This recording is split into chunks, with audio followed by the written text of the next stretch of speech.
ஒரு நாளும் ஒருபோதும் நரேந்திர மோடியை, தமிழக மக்களை, தமிழ் மொழியை, தமிழ் கலாச்சாரத்தை அவமானப்படுத்த நான் அனுமதிக்க மாட்டேன். After that, I said to you, after diversity and harmony, the foundation is made by the farmers, by the workers, by the laborers, weavers, fishermen, youngsters. நான் ஏற்கனவே உங்களுக்கு சொன்னேன், இந்த அஸ்திவாரம் என்பது விவசாய பெருங்குடி மக்களால், விவசாய கூலி தொழிலாளர்களால், நெசவாளர்களால், மீனவர்களால், இளைஞர்களால் கட்டி அமைக்கப்பட்டிருக்கிறது என்று நான் ஏற்கனவே சொன்னேன். Now let us discuss what the BJP, RSS and Mr. Modi have done to the farmers, to the workers, to the weavers, to the fishermen of this country. இப்பொழுது பார்ப்போம், இந்த RSS பிஜேபியும் இந்த நாட்டுடைய விவசாய பெருங்குடி மக்களுக்கு என்ன செய்திருக்கிறது, தொழிலாளர்களுக்கு என்ன செய்திருக்கிறது, நெசவாளர்களுக்கு என்ன செய்திருக்கிறது, மீனவர்களுக்கு என்ன செய்திருக்கிறது என்று பார்ப்போம். The UPA strengthened the economy of this country. It was among the fastest growing economies in the world. ஐக்கிய முற்போக்கு கூட்டணி அரசு இந்த நாட்டினுடைய பொருளாதாரத்தை செழுமைப்படுத்தி உலகத்தினுடைய வளர்ந்து வரும் பொருளாதாரங்களின் முதன்மை பொருளாதாரமாக இந்திய பொருளாதாரத்தை மாற்றியது. We pulled millions of people out of poverty. லட்சக்கணக்கான மக்களை, கோடிக்கணக்கான மக்களை வறுமை கோட்டின் எல்லைக்கு கீழே இருந்து மேலே மீட்டு கொண்டு வந்தோம். We were competing with the best in the world. இந்த உலகத்தினுடைய மிக வளர்ந்த நாடுகளோடு போட்டி போட்டுக் கொண்டு வளர்ந்தோம்.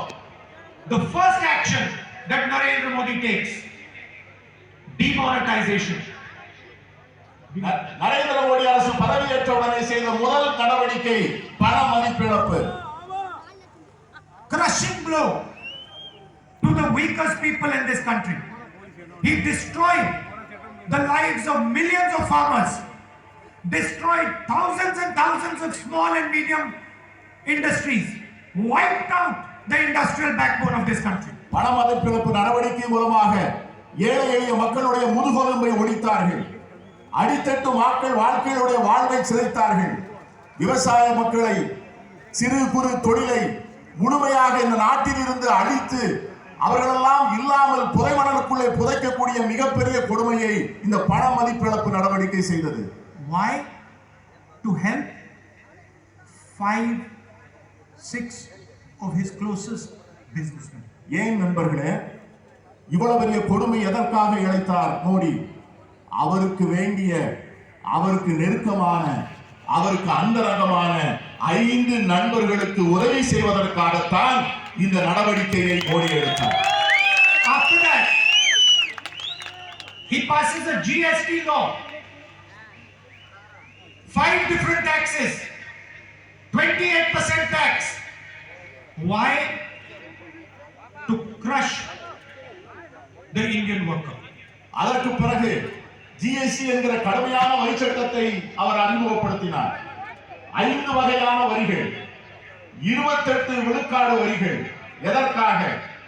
சிறு குறு தொழிலையும் சிறிய வியாபாரிகளையும் நசுக்குவதற்காகத்தான் அந்த கொடுமையான வரியை அவர் அறிமுகப்படுத்தினார். To destroy the industrial backbone of Tamil Nadu. தமிழ்நாட்டினுடைய தொழில் முதுகெலும்பை உடைப்பதற்காகத்தான் அந்த சட்டம், அந்த ஜிஎஸ்டி சட்டம் அறிமுகப்படுத்தப்பட்டது. To destroy all the small and middle-sized businesses that Tamil Nadu is so proud of. Tamil Nadu பெருமைப்பட்டுக் கொள்ளக்கூடிய சிறிய தொழில்கள், குடிசை தொழில்கள், நடுத்தர தொழில்கள், அத்தனை தொழில்களையும் அழித்து சின்னாபின்னம் ஆக்குவதற்காக அந்த வரி அறிமுகப்படுத்தப்பட்டது. To shatter the dreams of every youngster in this state. இந்த நாட்டிலே இருக்கின்ற, தமிழகத்திலே இருக்கின்ற லட்சக்கணக்கான இளைஞர்களுடைய கனவுகளை எல்லாம் சிதைப்பதற்காகத்தான் அந்த வரி அமல் செய்யப்பட்டது. After that, when Corona comes, he forgives the loans of those same 5-6 people. 10 lakh crore rupees forgiven for them. Corona நோய் தொற்று வந்த உடனே இதே நரேந்திர மோடி தன்னுடைய 5 அந்தரங்க நண்பர்களுடைய அத்தனை கடன்களையும் தள்ளுபடி செய்தார். 10 லட்சம் கோடி ரூபாய் கடன்களை அவர் தள்ளுபடி செய்தார். I want to ask you, how many poor people's loans Narendra Modi forgave? நான் உங்களிடம் கேட்கிறேன், எத்தனை ஏழை எளிய மக்களுடைய கடன்களை நரேந்திர மோடி தள்ளுபடி செய்தார். When the workers were thrown out of the cities and sent back to the villages because of corona, Narendra Modi did not even give them this much help. லட்சக்கணக்கான கோடிக்கணக்கான புலம்பெயர்ந்த தொழிலாளர்கள் கொரோனா நோய் தொற்றினால் வேலை வாய்ப்பினை இழந்து தங்களுடைய கிராமங்களுக்கு நடந்து போகின்ற போது இந்த நரேந்திர மோடி ஏதாவது ஒரு சிறிய உதவி அவர்களுக்கு செய்தாரா?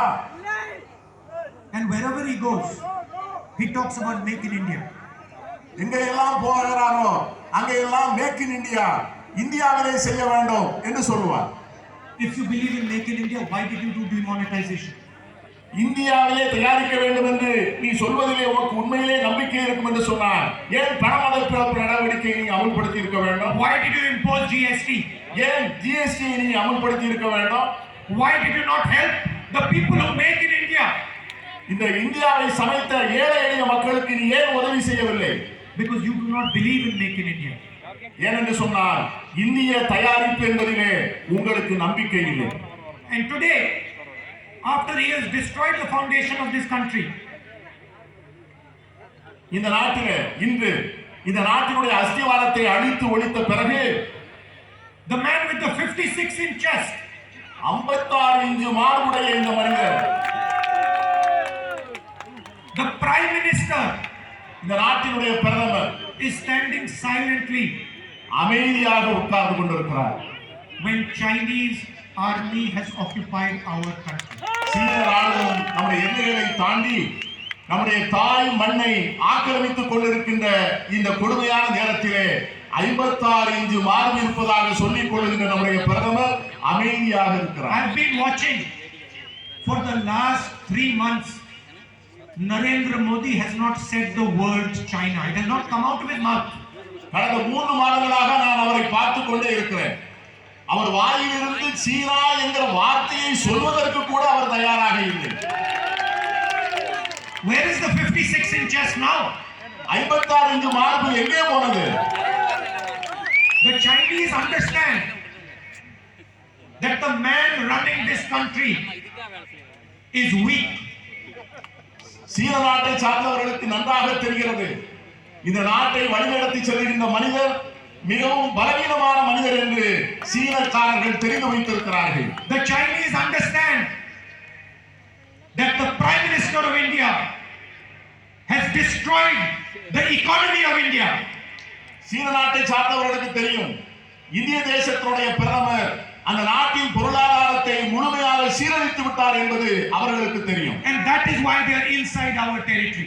அதன் காரணமாகத்தான் அவர்கள் தைரியமாக நமது நாட்டுக்குள்ளே வந்து உட்கார்ந்து கொண்டிருக்கிறார்கள். I can tell you without any doubt in my mind, நான் என் மனதிலே ஒரு துளி சந்தேகம் இல்லாமல் சொல்கிறேன், that if the Indian economy was strong, இந்திய பொருளாதாரம் வலிமையாக இருக்கும் என்று சொன்னார். if the Indian farmer was strong, இந்திய விவசாயி வலிமையானவனாக இருப்பான் என்றார். if Indian small and medium businesses was strong, இந்தியாவுடைய சிறு குறு தொழில் வலிமையாக இருக்கும் என்று சொன்னார். if Narendra Modi had not done demonetization, Narendra Modi பணமதிப்பு நடவடிக்கையை அமல்படுத்தி இருக்கவில்லை என்று if he சொன்னார். had not passed this nonsensical GST, இந்த முட்டாள்தனமான ஜிஎஸ்டியை அறிமுகப்படுத்தி இருக்கவில்லை என்று சொன்னார்.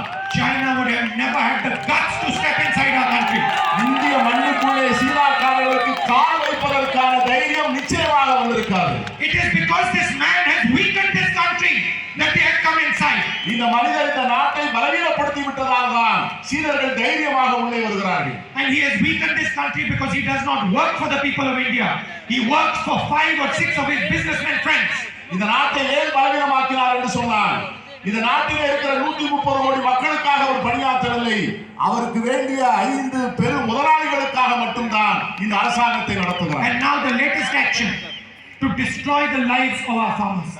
இதனுடைய கடைசி இப்பொழுது நடந்து கொண்டிருப்பதுதான் இந்த நாட்டினுடைய விவசாய பெருங்குடி மக்களுடைய வாழ்க்கையை சின்னாபின்னமாக்குவது. He has passed 3 new farm laws. 3 புதிய சட்டங்களை நிறைவேற்றி இருக்கிறார். He wants to destroy the mandis. இந்த நாட்டினுடைய சந்தை மண்டி என்று சொல்லக்கூடிய சந்தை பொருளாதாரத்தை சிதைக்க நினைக்கிறார். That's the first law. அதுதான் முதல் சட்டம். He wants to allow his 5 or 6 businessmen friends to store as much wheat, as much rice, as much grain as they want. That's the second law. அவருக்கு வேண்டிய 5 பெருமுதலாளிகளை அவர்களால் எவ்வளவு முடியுமோ They are allowed to store millions and millions and millions of tons. அவர்களால் எவ்வளவு முடியுமோ அவ்வளவு அரிசியை, அவ்வளவு நெல்லை, அவ்வளவு கோதுமையை, அவ்வளவு உணவு தானியங்களை அவர்களை திருட்டுத்தனமாக சேமித்து வைப்பதற்கு அவர் அனுமதிக்க நினைக்கிறார். அதுதான் இரண்டாவது சட்டம். So that farmers will not be able to negotiate with them. எனவே விவசாய பெருங்குடி மக்களால் அவர்களிடம் பேரம் பேச முடியாது. And the third law, the most interesting part of the law, farmers cannot go to court in a dispute. இதை விட மோசமான மூன்றாவது சட்டம் என்னவென்று சொன்னார், இது ஏதாவது ஒரு விவசாயிக்கு அநீதி இழைக்கப்பட்டிருக்கும் என்று சொன்னார் அந்த விவசாயி நீதிமன்றத்தை அணுக முடியாது. இதுதான் கொடுமையான சட்டம். So you destroy the mandis, you allow your 5 or 6 friends to store as much agricultural produce as they want, and when the farmer complains, when the farmer has a dispute, you tell the farmer that he is not allowed to go to court. முதலில் விவசாயிகள் விற்று தங்களுடைய வேளாண் பொருளை விற்கின்ற சந்தைகளை அடைத்தீர்கள்.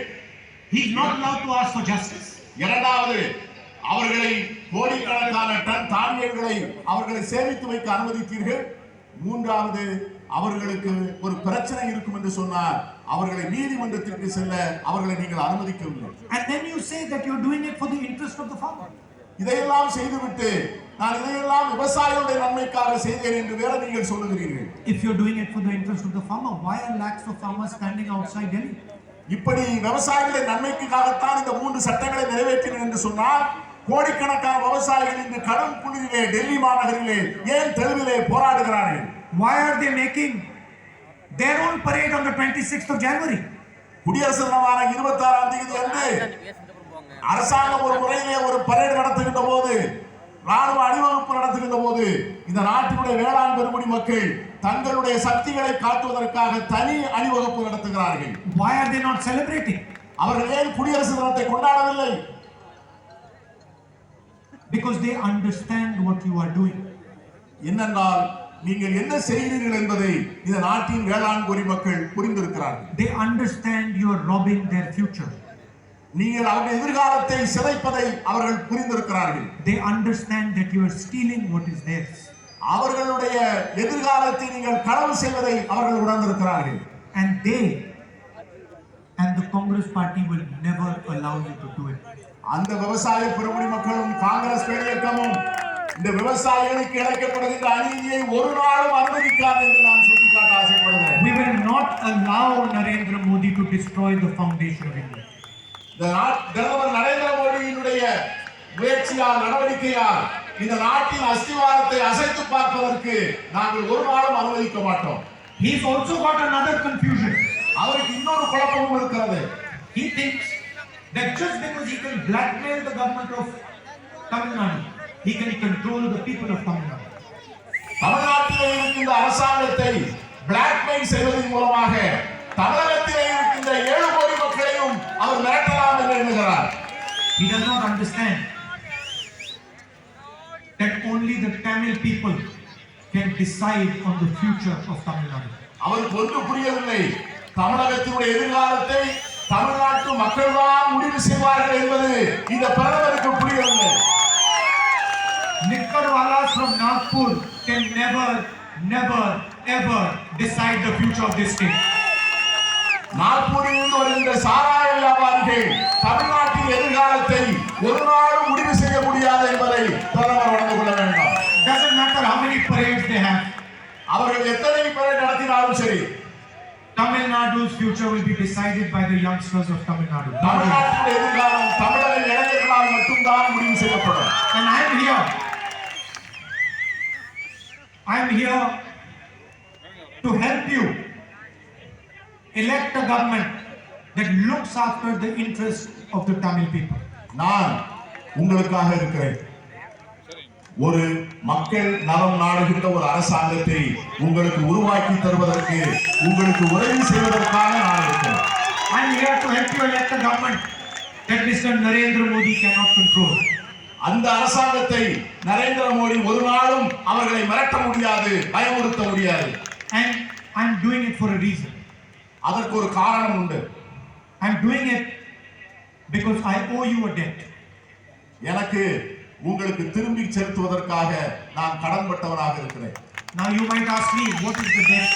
நீங்கள் கேட்கலாம், என்ன கடன் என்று கேட்கலாம். I have a relationship with you that is not political. உங்களோடு இருக்கின்ற என் உறவு என்னுடைய அரசியல் உறவு அல்ல. I have a relationship with you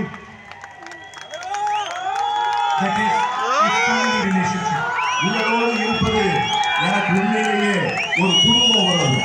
It is a relationship built on love, affection and blood.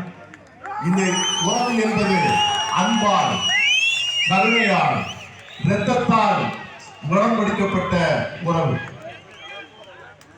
You showed love, affection, respect to my grandmother.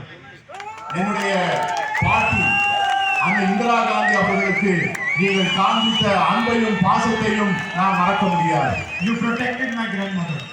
என்னுடைய பாட்டியை நீங்கள் தான் பாதுகாத்தீர்கள். You loved my father என்னுடைய தந்தையை நீங்கள் மனமாற நேசித்தீர்கள். like your own. உங்களுடைய தந்தையை போலவே நீங்கள் அவரை நேசித்தீர்கள். So that is why I owe you a debt. அதனால்தான் நான் உங்களுக்கு வாழ்க்கை முழுவதும் கடன்பட்டவனாக இருக்கிறேன். And that is why I am here to help you elect a government that looks after your interests. அதற்காகத்தான் உங்கள் நலம் நாடுகின்ற ஒரு அரசாங்கத்தை தேர்ந்தெடுப்பதற்காக உங்களுக்கு உதவி செய்து அந்த கடனை திரும்ப செலுத்த நினைக்கிறேன். And it is my duty, my lifelong duty, to protect Tamil interests in Delhi. இது என்னுடைய கடமை, சாதாரண கடமை அல்ல, என்னுடைய வாழ்வின் கடமை. தமிழ் மொழியினுடைய பெருமையையும் பாரம்பரியத்தையும் இந்திய தலைநகரில் தூக்கி சுமப்பது என்பது எனக்கு நானே வைத்துக் கொண்டிருக்கிற கடமை. It is my duty to protect your beautiful language from these people, these ignorant people in the RSS. இந்த அற்புதமான மொழியை, இந்த செம்மொழியை, இந்த உங்கள் மொழியை களவாட நினைக்கின்றவர்களிடமிருந்து பாதுகாப்பது என்னுடைய வாழ்வின் கடமையாக நான் நினைக்கிறேன். அதை செய்தே காண்பிக்கிறேன். It is my duty to ensure that the voice of Tamil people is not only heard in Tamil Nadu, but is heard in the whole of India. என்னுடைய கடமை தமிழகத்தினுடைய மக்களுடைய குரல் என்பது தமிழகத்தில் மட்டும் ஒலிப்பதல்ல, இந்தியா முழுவதும் ஒலிக்க செய்வதற்கான அந்த முயற்சியை நான் மேற்கொள்வேன். அது என்னுடைய கடமை. Because I believe that all our languages, all our cultures, all our histories are the foundation of this country. ஏனென்றால் எனக்கு நன்கு தெரியும், நம்முடைய அத்தனை மொழிகளும், நம்முடைய அத்தனை வரலாறுகளும், நம்முடைய அத்தனை கலாச்சாரங்களும் தான் இந்த நாட்டின் அஸ்திவாரமாக இருக்கின்றன என்ற உண்மையை நான் நன்கு அறிந்தவன். If you say that Tamil Nadu is India, then you also have to say that India is Tamil Nadu. Tamil Nadu இந்தியாவில் தான் இருக்கிறது என்று நீங்கள் சொல்வீர்கள் என்று சொன்னால், தமிழ்நாட்டில் இந்தியா இருக்கிறது என்பதையும் நீங்கள் சொல்ல வேண்டும். You cannot say that Tamil Nadu is India and then not accept that India is Tamil Nadu. India தமிழ்நாட்டில் இருக்கிறது என்று சொல்லுகின்ற நீங்கள் தமிழ்நாட்டில் இந்தியா என்று இல்லை என்று சொல்வதை நான் எப்படி ஏற்றுக்கொள்ள முடியும்? And that is the central fight between us and the RSS, BJP and Narendra Modi. இதுதான் எனக்கும் RSSக்கும் BJPக்கும் இருக்கிற போராட்டம். They say that Tamil Nadu is India, but India is not Tamil Nadu. அவர்கள் சொல்லுகிறார்கள் தமிழ்நாடு இந்தியாவிலே இருக்கிறது என்று சொல்கிறார்கள், ஆனால் தமிழ்நாட்டில் இந்தியா இருப்பதாக அவர்கள் ஒத்துக்கொள்ளவில்லை. We say if Tamil Nadu is India, then India is Tamil Nadu. நாங்கள் சொல்கிறோம் தமிழ்நாடு இந்தியாவிலே இருக்கும் என்று சொன்னால் தமிழ்நாட்டிலும் இந்தியா இருக்கிறது என்பதை நாங்கள் சொல்லுகிறோம். Meaning there has to be mutual respect. ஒருவருக்கொருவர் பரஸ்பரம் மரியாதை இருக்க வேண்டும். There has to be affection. ஒருவருக்கொருவர் பாசம் இருக்க வேண்டும், அன்பு இருக்க வேண்டும். There has to be conversation. ஒவ்வொருவருக்கும் உறவாடல் இருக்க வேண்டும். It is not my job to come here and tell you my Mann Ki Baat. இங்கே வந்து உங்களிடமிருந்து நான் மனம் திறந்து பேசுகிறேன் என்று சொல்லி மன் கி பாத் நிகழ்ச்சி நடத்த நான் ஆசைப்படவில்லை. It is my job to listen to your Mann Ki Baat. நான் உங்கள் மனம் பேசுவதை நான் கேட்பதற்காக வந்திருக்கிறேன் ஒழிய என் மனம் பேசுவதை நீங்கள் கேட்பதற்காக I would like to thank all of you for coming to listen to me. இவ்வளவு இத்தனை ஆயிரம் பேர் இவ்வளவு அமைதியாக பாசத்தோடு அன்போடு என்னை கேட்க வந்திருக்கின்ற இந்த நிகழ்ச்சி என்னை நிகழ வைத்திருக்கிறது. நான் உங்களுக்கு என்னுடைய நன்றியை காணிக்கையாக்குகிறேன். It is an honor for me to come here to your wonderful state and to meet you and listen to you.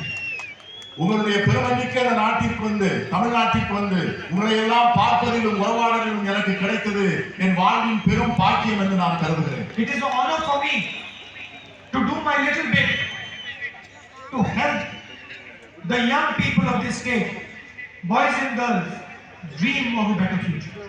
இந்த தமிழகத்தில் இருக்கின்ற கோடிக்கணக்கான இளைஞர்கள் இளம்பெண்கள் அவர்கள் காண்கிற கனவுகளை வசப்படுத்தி தர வேண்டும் என்பதற்கு என்னால் இந்த உதவிகளை நான் செய்வேன். Thank you very much. Nandi. மிக்க நன்றி.